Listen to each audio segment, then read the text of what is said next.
ብዙ ጊዜ የዚህ አይነት ነገሮች ሲደጋገሙብህ የምትለማመደው የስሜት ማመጣጠን ትናለ። ከዛ በተረፈ እንደ ዜጋ ደግሞ መከልከሉ ተገቢ አይደለም። ወደፊትም አለበቂ ምክንያት መከልከል ተገቢ አይደለም። ይሄን ደግሞ የሚመለከተው ክፍል ሊያስብበት ይገባል። ምክንያቱም እንደ ዜጋ አንድ ሰው በመብቱ የሚሰማው ነገር ለማድረግ እንደ ማንኛውም ሙዚቀኛ ሙዚቃችን ለማቅረብ ተገቢው ፈቃድ ሊሰጠን ይገባል። ለቀደመ ሁኔታም የተጠየቅነው ይቅርታ የለም። ብዙ ኪሳራዎች ነበሩ። ምናልባት ሞራል ጋር ያልደረሱ ሊሆኑ ይችላሉ፣ ግን ብዙዎችን በማቴሪያል በእንትን ጎድተዋል። ይህ ደግሞ ተገቢ አይደለም። በእኔ እምነት ብቻ ሳይሆን ባለውም ተጨባጭ ሁኔታ ማንም ሰው ከፖለቲካ ውጭ መሆን አይችልም። ሁለተኛ ፖለቲካዊ ጉዳይ ማንሳት ደግሞ እንደ ኮነን የሚታይ ነገር መሆን የለበትም። ሁላችንም ጉዞአችን አንድ እንደመሆኑ መጠን ኢኮኖሚያዊ፣ ፖለቲካዊ፣ ማህበራዊ ጉዳይ እንደ ዜጋ ይመለከታል። በእነዚህ ጉዳዮች ዙሪያ ማተኮርና ማድረግ መለመድና መበረታታት ያለበት ነው ብዬ አምናለሁ። ከዚህ አንጻር ነው ያደረግኩት። የነገሮቹ ጥልቀት እና በዛ ጉዳይ ያተኮሩት መስመሮች በካሴት ውስጥ በዝርዝር ተጠቅሰዋል። ሁሉም ጠቅሶ ለማለፍ አስቸጋሪ ነው። በዚህ ሁኔታ ነው ያለው። አፍሪካን አንድ ለማድረግ የሞከረ ህዝብ ለራሱ አንድ መሆን አቅቶት ስቃይ ውስጥ ነው ያለው በአሁኑ ሰዓት። በሚያስገርም ሁኔታ ዩናይትድ ስቴትስ ኦፍ አሜሪካ የሚባል ሀገር ቁጭ ብለው የተባበሩ ህዝቦችን ዋጋ የተካፈሉ ገና እዚህ መብላት ያቃትን የራሳቸው ወገኖች ላይ እንደገና መከፋፈልን የሚሰብኩ ሰዎች አሉ። መብታቸው ሊሆን ይችላል። አደገኛ መሆኑን ሳይነገር አይታለፍም። ስለዚህ እኛ ሰላም እንፈልጋለን፣ አገራችን እንወዳለን።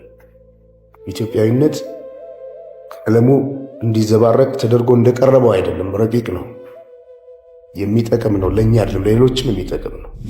አገር እንግዲህ የሚቆመው ብዙ ጊዜ ለሀገር ባለውለታ በሆኑ ሰዎች፣ ብዙ የህብረተሰቡ አካላት በሚሰሯቸው ተግባራት።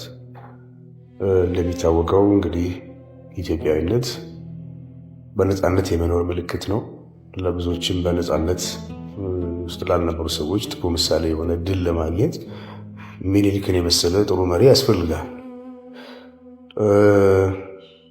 እንደ ቀዳማዊ ኃይለ ሥላሴ ደግሞ የነበሩ ትልቅ ነገስታት በዓለም መንግስታት ጉባኤ ጀምሮ ያደረጓቸው አስተዋጽኦ፣ በዓለም ዙሪያ የነበራቸው ተቀባይነት፣ ለሀገራቸው የሰሩት ተግባራት ሳይደመር ኢትዮጵያ ምንላት ዛሬ ያለችው ሀገር ልትኖር አትችልም። ይሄን ልጆች ሊመልሱት የሚችሉትን ጥያቄዎች በእድሜ በልጽገን እንኳን ለመግባባት የማንችልባቸውን ነጥቦች ላይ በማተኮር ነው የብዙ ወጣቶች ጉዞ እንዲደናቀፍ ይሆን። ይህ ደግሞ የታላላቆቻችንም ግፊያ ነበር። የቀደሙት አባቶቻችን ግን ከዚህ የላቀ ቅርጽ የነበራቸው ናቸው። ለዚህ ነው እነሱ ላይ ያተኮረ ስራ የምሰራው። ስለዚህ ሁሉም የራሱን አመለካከት መግለጽ ደግሞ የተፈጥሯዊ መብቱ ነው። በማንኛውም ሁኔታ ግን ሁሉንም ማስደሰት ባይቻል በተቻለ መጠን ሁሉንም የሚያግባባ ቅርጽ ይዞ ለመቅረብ ነው። ኢትዮጵያዊነትን ከአደጋ ማዳን ትልቁ መሰረት። ይህንንም አልበም እንድሰራ ወይም ደግሞ በዚህ አይነት ሀሳብ ላይ እንዲያጠነጥን ያደረገኝ ደግሞ ግፊት ከምንም በላይ አንድነታችን አስፈላጊ ነው። ብዙ ዓመት ተደክሞበታል ኢትዮጵያዊነት። አሁን ደግሞ እንደሚታወቀው በሀሳብ ከመደራጀት ይልቅ እንደ ዘሬ መደራጀት ላለፉት ስሌታዎች የነበሩት አለ። ያ ደግሞ አዝማሚያው ወደ አደጋ ያመጣ ይመስላል እና ከምንም በላይ ኢትዮጵያዊነትን ማዳን መጀመሪያ ዓላማ አድርጎ ነው የተሰራው።